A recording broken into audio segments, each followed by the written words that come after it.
ఇప్పట్లో ఏ టైంకి చేరుకుంటారు, ఏ టైం స్టార్ట్ అవుతుంది, షెడ్యూల్ ఏం చెప్తున్నారు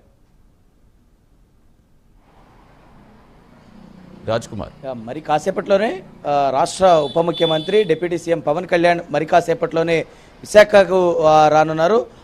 ఏదైతే ఇటు ఈరోజు రెండు కీలకమైనటువంటి విభాగాలతో ఉప ముఖ్యమంత్రి భేటీలో పాల్గొనబోతున్నారు. రెండు కనుక చూసుకున్నట్టే కనుక ఆంధ్రప్రదేశ్ లెజిస్లేచర్కి సంబంధించినటువంటి విభాగం, ప్రస్తుతానికి జనసేన పార్టీకి సంబంధించి గెలుపొందినటువంటి ఎమ్మెల్యేలు ఉన్నటువంటి ఎమ్మెల్సీలు ఎంపీలతో మరి కాసేపట్లో వైఎంసీఏ వేదికగా కూడా డిప్యూటీ సీఎం పవన్ కళ్యాణ్ భేటీ కాబోతున్నారు. ఈ భేటీకి సంబంధించి కూడా చాలా ఆసక్తికరంగా జరగబోతోంది. ఎందుకంటే ఇప్పటికే 2 సార్లు ఈ లెజిస్లేచర్కి సంబంధించినటువంటి విభాగంతో పవన్ కళ్యాణ్ భేటీ అయ్యారు. గతంలో ఏదైతే అసెంబ్లీ సమావేశాలు జరిగినప్పుడు అదేవిధంగా కూటమి ప్రభుత్వం గెలుపొందినటువంటి తర్వాత ఒకసారి 2 సార్లు ఈ భేటీలు జరిగినాయి. మరి 3వసారి ఈరోజు విశాఖ వేదికగా కూడా అటు లెజిస్లేచర్ విభాగంతో డిప్యూటీ సీఎం పవన్ కళ్యాణ్ భేటీ చాలా ఆసక్తికరంగా ఉండబోతోంది. ఈ భేటీకి సంబంధించి కూడా చాలా ముఖ్యమైన విషయాలు అటు లెజిస్లేచర్ విభాగంతో పవన్ కళ్యాణ్ చర్చించబోతున్నారు. ఎందుకంటే శాసనసభలో చర్చించాల్సినటువంటి అంశాలు, అదేవిధంగా ఎమ్మెల్యేల యొక్క పనితీరుతో పాటు ఉన్నటువంటి శాఖకి సంబంధించి ఏదైతే ఆయా శాఖలకు సంబంధించి ఎవరైతే మంత్రులు ఉన్నారో మంత్రులకు సంబంధించినటువంటి విషయాలు, ఉన్నటువంటి సంస్థాగతంగా పార్టీని ఏ విధంగా గ్రామ స్థాయి నుంచి ఇటు రాష్ట్ర స్థాయి వరకు కూడా బలోపేతం చేయాల్సినటువంటి అవసరం ఏదైతే పార్టీకి ఉందో ఆ సంబంధించినటువంటి విషయాలన్నీ కూడా ఈరోజు పవన్ కళ్యాణ్ ఎమ్మెల్యేలకు దిశానిర్దేశం చేయబోతున్నారు. ముఖ్యంగా ఎవరైతే గెలుపొందినటువంటి ఎమ్మెల్యేలు ఉన్నారో వారి పనితీరును మెరుగుపరచుకోవాల్సినటువంటి అవసరం ఉంటుంది. మరొక విధంగా కూడా చేరువ కావాల్సినటువంటి ప్రజలకు ఏదైతే అవసరాలు ఉన్నాయో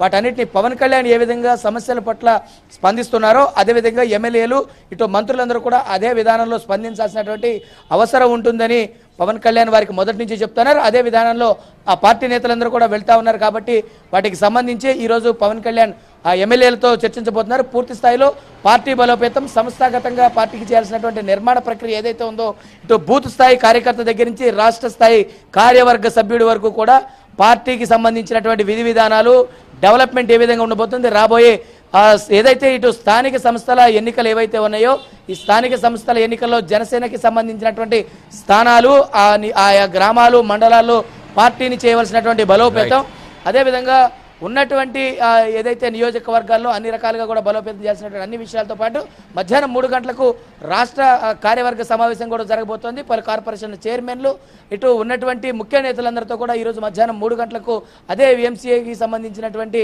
ప్రాంగణంలో జరగబోతుంది. కాబట్టి ఈ 3 రోజుల పాటు జరగబోయేటువంటి కార్యక్రమాలు ఏవైతే ఉన్నాయో ఇటు సేనతో సేనాని అనేటువంటి ఒక కార్యక్రమాన్ని జనసేన పార్టీ చాలా ప్రతిష్టాత్మకంగా తీసుకుంది. ఈ కార్యక్రమాలన్నింటినీ కూడా ఇప్పటికే ఆ పార్టీకి సంబంధించినటువంటి పిఎస్సి చైర్మన్, రాష్ట్ర పౌర సరఫరాల శాఖ మంత్రి నాదెండ్ల మనోహర్ ప్రత్యేకంగా అక్కడ ఉండి అన్నింటినీ కూడా పర్యవేక్షిస్తూ ఉన్నారు.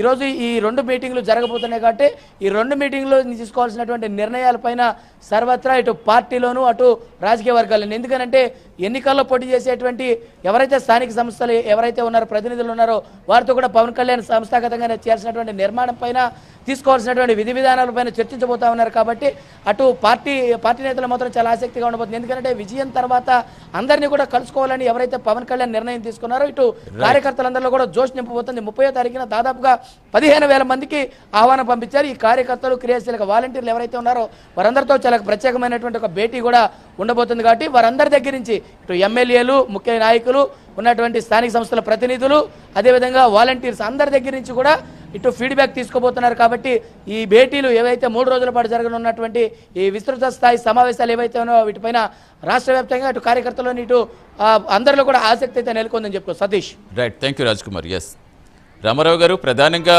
వైసీపీ సోషల్ మీడియా దుష్ప్రచారం చేస్తోంది. S Raj Kumar, thank you. S Ramarao గారు.